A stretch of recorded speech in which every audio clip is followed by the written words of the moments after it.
Demon Slayer.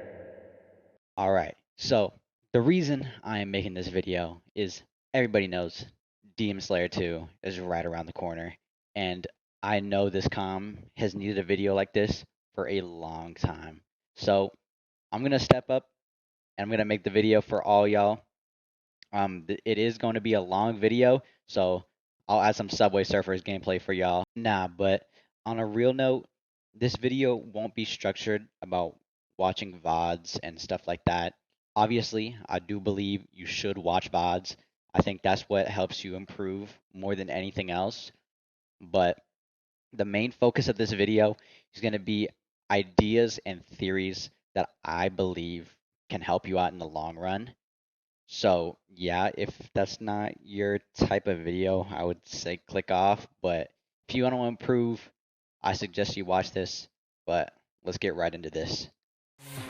First thing, first things first, I pop a pill. After that, I crack a seal. Then I go raw dog your hoe. Kids don't try that shit at home. I forgot how sober feel. Life ain't getting super real. Leave me alone, I'm in my zone. She do white like Home Alone. All right, let's get right into this. First topic on the board is the rational versus irrational theory. In my opinion, I think there's two different types of players. There's the rational and the irrational. I'll get more into the irrational part because it's a lot harder to explain than it actually seems.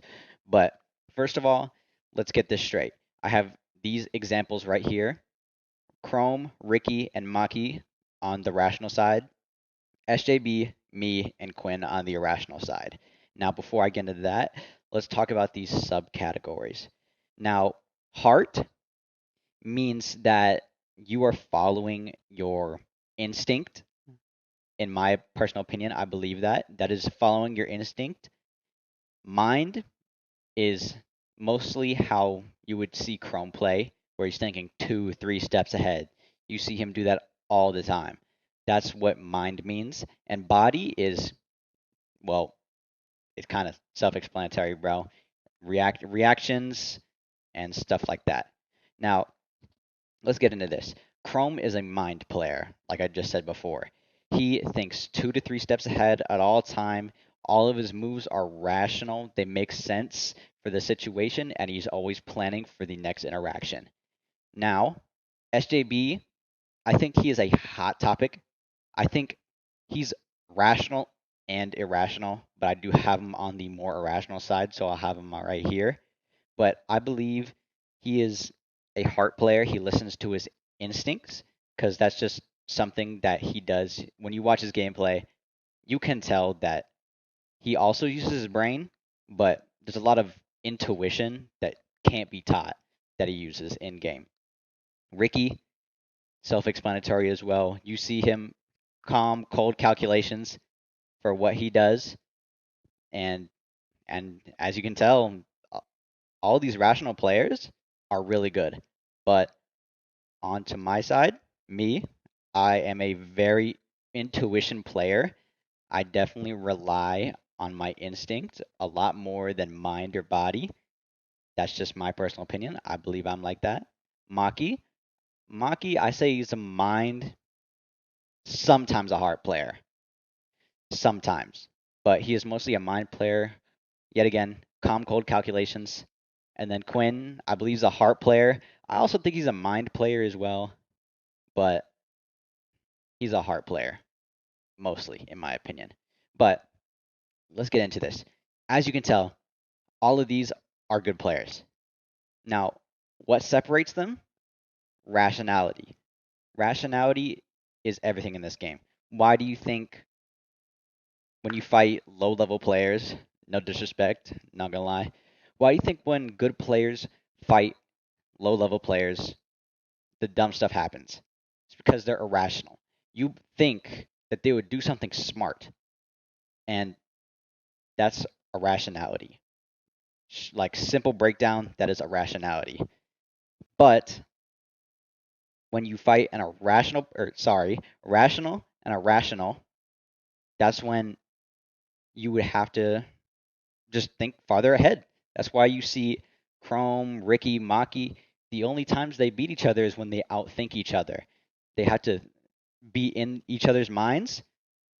So it's like Chrome believes, or Chrome is going to do this, and then he thinks Maki thinks he's going to do that. Super confusing, I know. So then you do it three ways. It goes Chrome thinks, then he thinks what Maki thinks he's going to do, and then he makes another assumption based on that. That's just an example.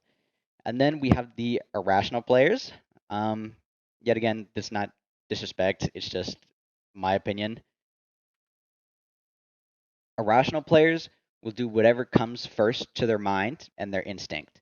Like, I'll do me, for example, because that's the best way I can explain it. I will mostly never, or I won't say never because I do think ahead, but a lot of my options that I do, that when I did in BMB, like all that UB stuff like that, it was all just whatever popped in first in my mind. You could think of it as an intrusive thought. That's the best way to explain it. It's an intrusive thought, and you use that immediately. And the difference between rational and irrational players is irrational players can get their options faster than a rational player because the rational player has to think, then make a plan, then act. Irrational players, whatever comes to their head, that happens. If they believe in their intuition, it's just think, do. That's all. And now, let me break down everything. Or I know I didn't do a good job at fully breaking it down. That's why I have these written down right here. Let me read these down for you. So a heart player is a connection to their own instinct, which I'm just said right now. They will always do what they think first, which in a match seems irrational. I know, like you've seen it plenty of times. Some things just look dumb, but if you really break down something that seems irrational, it can sometimes be a really good option that it just seems dumb in the moment.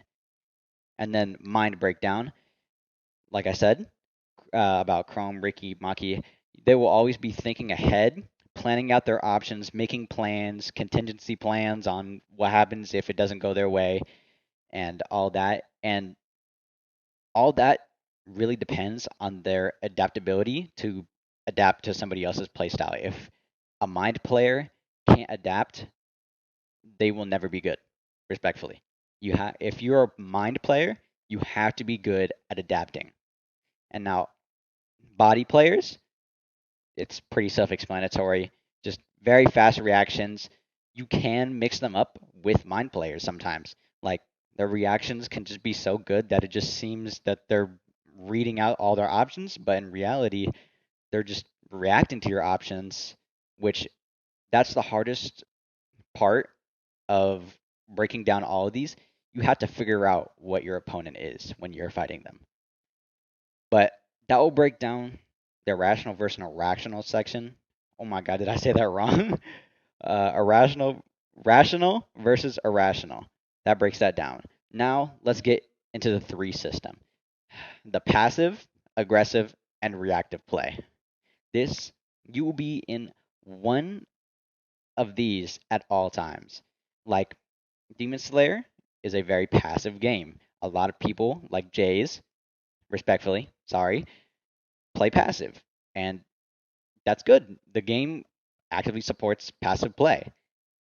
So that is a good option. Then we have aggressive. Um, I'll say Hoodie is a good example of it when he pushes you at least instead of heavying. No shade. But yeah, that is an aggressive playstyle, which, as you can tell, can work. And then reactive.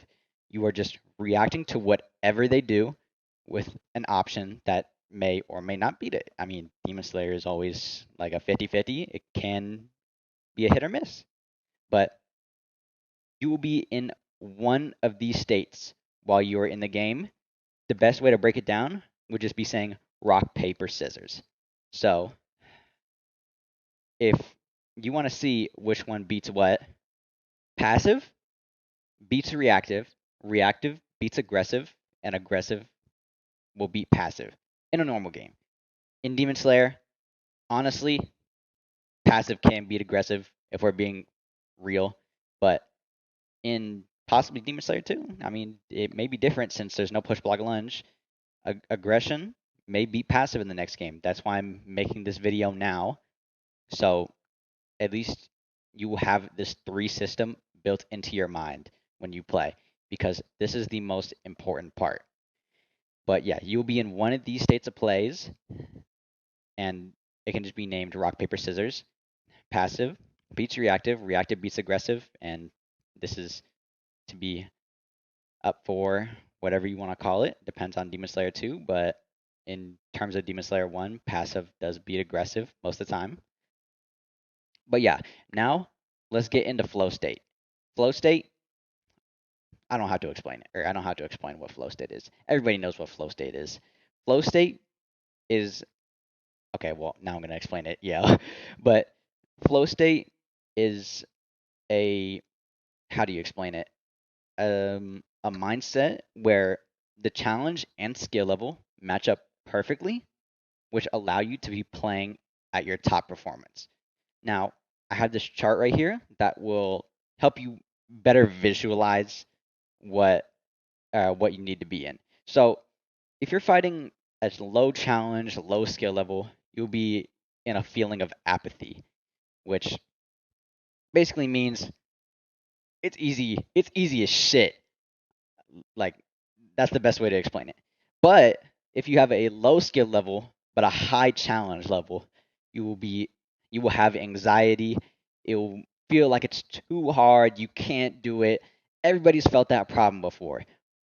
And then you can have the high skill level but low challenge level. You'll be in a relaxed state. Like if you're just playing chill ones, like just playing just to play, whatever, whatever. And then the main part, the challenge level and the skill level. When these two are both high enough that it isn't too high or isn't too hard, but it isn't too easy, that is where you reach flow state. Flow state will help you make the best options. I think the best place to see flow state is definitely BNB. I will link the BNB in the description, but I honestly think everybody in BNB was at flow state at one point in time. I wholeheartedly believe that, and I think that's the best way to look at it.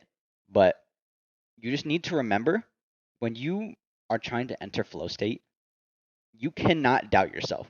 You cannot. You have to believe in yourself. You need to believe that you can beat the person. I don't care if you're like who's the best example. I don't care if you're Sano and you're fighting Maki. If you can reach the level, or if you can reach the skill level and challenge level and believe in yourself, you can beat anybody you want. You can beat Ricky, you can beat Chrome, you can beat Maki, you can beat SJB. It does not matter. You just have to believe in yourself. If that's the first part of winning. If you don't believe in yourself, then you lose. There's so many um, examples of this becoming true.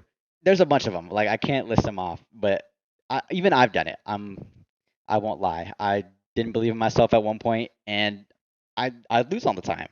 But as soon as you start believing in yourself and you can reach the flow state, that will be your top performance. And once you reach your top performance, you never lose it. You will be at the top performance all the time. And then if you reach the flow state again after that, your skill level will raise, raise, raise. You will always improve. You can never not improve. You can always improve. Never think that your gameplay is perfect. Nobody's perfect. SAB isn't perfect. Chrome isn't perfect. Maki isn't perfect. Ricky isn't perfect. I'm not perfect. Like, you can always get better. You just have to have the drive and the spark to do it. All right, but that will most likely be the end of the video.